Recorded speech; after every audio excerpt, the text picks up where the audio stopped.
economy. Don't matter who's at the top there. We all get up, we put our pants on, we go to work every day, and the U.S. economy can't be taken down overnight. So that's good news. Bad news is mortgage rates aren't going to be dropping like a rock, like other people have said when the Fed made their comments at the end of December.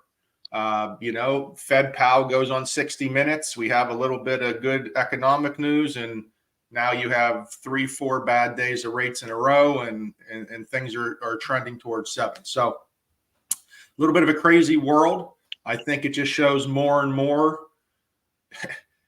anything the Fed says can be overturned with new updated comments. So we got to kind of take it 1 month at a time, but definitely a little bit of a shocker here last week coming into this week where rates are headed. Anthony, you got anything to add there? Yeah. I mean, I think ultimately a lot of people were waiting for these rates to get down to, COVID levels, and that's definitely not happening, but I mean, they are decreasing. We've seen that over the past 2 months, and I think people need to just, take advantage of it, make sure the payment works for them. And, I know we've been saying it for weeks, man, but if it's the right time to refinance in the future, you always have the ability to do so. Yeah, for sure. Again, no one can predict where these rates are going, and I'm sure no one who was at 6.375, let's say 2 weeks ago, and are now at 6.875 saw that coming. And because all the economic signs were pointing to good news, and this is what the Fed's going to do. And then boom, you have a plethora of economic news just isn't what people expected. And it just shows you this economy is a new economy. It's almost like throw history out the door. No one knows what's going to happen here. We're just buckled up and trying to give you the most up-to-date information as possible. Yeah, I think that's the best that we could do for our realtor partners as well as our clients that are buyers. I mean, just keep giving them updates to add where the rates go every day, because frankly, we don't know where they're going now. They could go either way. We know certain days, different economic data does come out, and we know it could change one way, up, down. But as you could see Friday and yesterday, we didn't see that coming at all. So I think the best we can do for our partners is just give them updates. And that's what we're doing. But one thing we can control in the topic of today's show is debt to income ratio. Debt to income ratio is the number one factor, along with credit score, to get qualified for a mortgage. But again, I feel like a lot of agents, a lot of buyers hear the phrase debt to income ratio, but as soon as you start getting into it, it's like, what the heck are you talking about? Debt to income ratio is all of your debts, including a new home, compared to your income. And that tells us how much you can qualify in the mortgage world. So it's very, very important. And that is part of the pre-approval process, is us calculating your debt to income ratio. But I get this a lot at home. Like, is there any way that I can try to figure out how much I could qualify for a home? And it's really hard to do without a pre-approval, but we're going to do a little role-playing game because it works so well. Anthony and Tom did so good last week with FHA and conventional that we're going to do it again today. And one of them is going to be debts and one of them is going to be income. And then I'm going to be a new housing payment coming up. So the biggest thing, what I feel like that most buyers forget about when they're trying to calculate their debt to income ratio, is the new home. You have to calculate this new home, this new debt, into your debt to income ratio.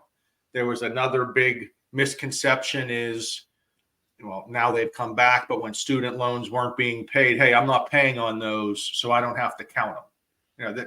There's a lot of different mortgage guidelines out there where we still have to count student loans, even if you're not paying them, into the calculation of debt to income ratio. So there's, I don't know, how big are those Fannie guides, Tom? I think you've printed them out. Don't quote me, but they're like 1,192 pages. Yeah, so I mean, the Fannie Mae guides alone are about 2,000 pages. Obviously, there's a lot of guidelines that go into mortgages, but just to do a quick idea, to get out your trusty calculator at your home, that item that was told you'll never have in your pocket all the time, that you better learn how to do this math. Again, same thing like hands on the knees, right, Tom? You were always told never put your hands on your knees playing baseball. And now science comes out and it says the best thing to do to get air into your lungs is put your hands on your knees. It's crazy. My soccer coaches growing up the whole way, they always told me hands on your head, stop being a sissy, come on. Yep. No hands on your knees, and it's proven. Yep. So I'm about to call all my coaches out there. Yeah. Maybe watching this. I'll give you my phone number. Hands I got on a the lot knees. of coaches too. I expect an apology on all those 90s dads that were yelling at us for hands on the knees. Anth, we know you were in high school by the 90s, so this is a little bit early for you, but I was not. But his first job, right? His first job. Just saying, it's crazy how some of those things you're taught at as a kid, and now it's not true. But okay, so getting in the debt to income ratio. If you're trying to figure out, if you're with a client or you're at home and you're a buyer and you just want to figure out what the heck is this debt to income ratio, first, always talk to a licensed loan officer. We're going to start there with that caveat. But if we play a little role playing game, we'll make Anthony the income. Okay, he's your monthly income. Tom is going to be monthly debts. I will be the new mortgage payment. So when we first figure out Anthony, all right, when we figure out your monthly income, first we're going to figure out your annual income, and then we're going to divide it by probably 12 months, or it might be 52 weeks, or it might be 24 pays, it might be 26 pays. Everyone's pay is a little bit different. And again, that's why calculating income is kind of difficult. But let's just have some fun here. Okay, Anth?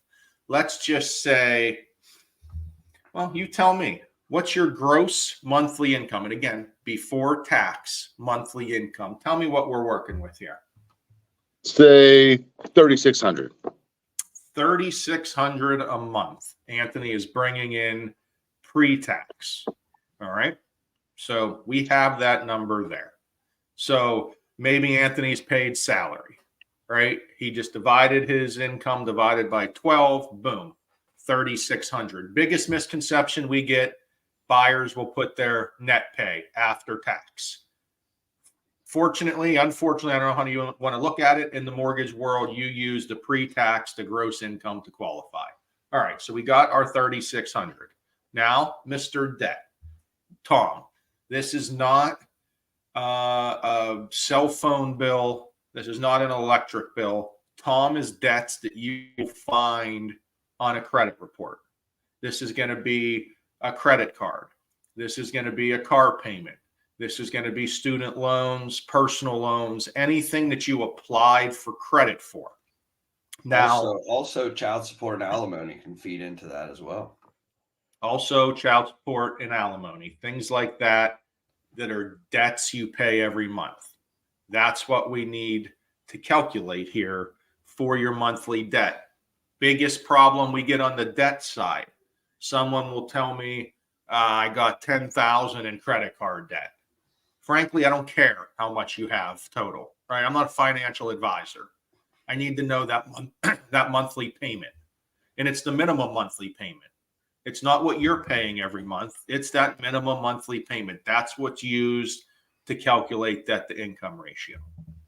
So, Tom, maybe you have a car, maybe you don't. Maybe you have some credit cards, you have a student loan.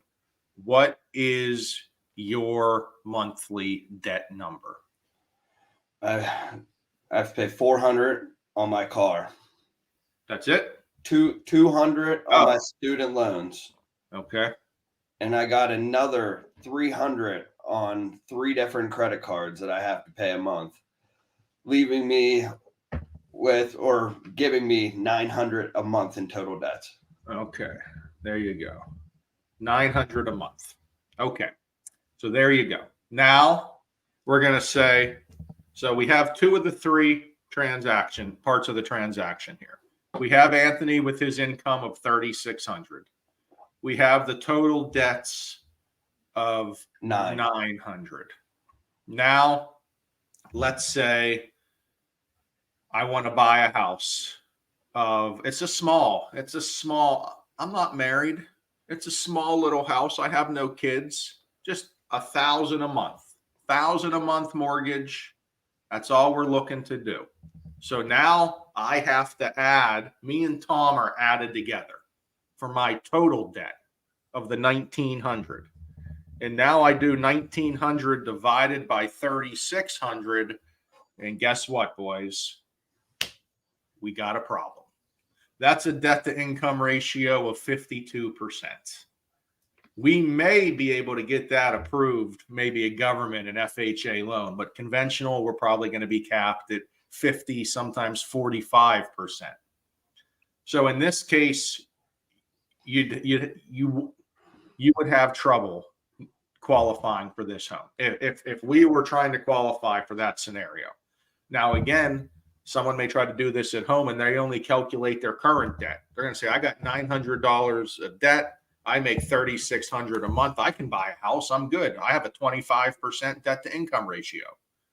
But they didn't add the current home, and that has to be added.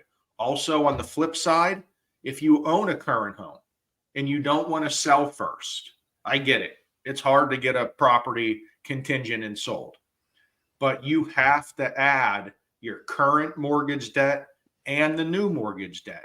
Not everyone can qualify for 2 mortgages, and that's hard to do. I mean, that's the system is made to you kind of be able to qualify for 1 mortgage. So just remember that out there. If you're agents, not everyone can qualify for 2 mortgages. No, that's a good point. I mean, we get that a lot. We can't do the home sale contingency. Their offer won't get accepted, but unfortunately, that buyer might not have another option other than to do the home sale contingency. Right. I mean, it's all with affordability, and that's what we're calculating everything off of that we do every day is affordability. That's it. That's about all we got. So that's debt to income ratio for you on this Tuesday. You guys got anything to add? No. I think we're going to have some type of Super Bowl special on Friday. All right. Well, let's do that. How many times is Taylor Swift mentioned?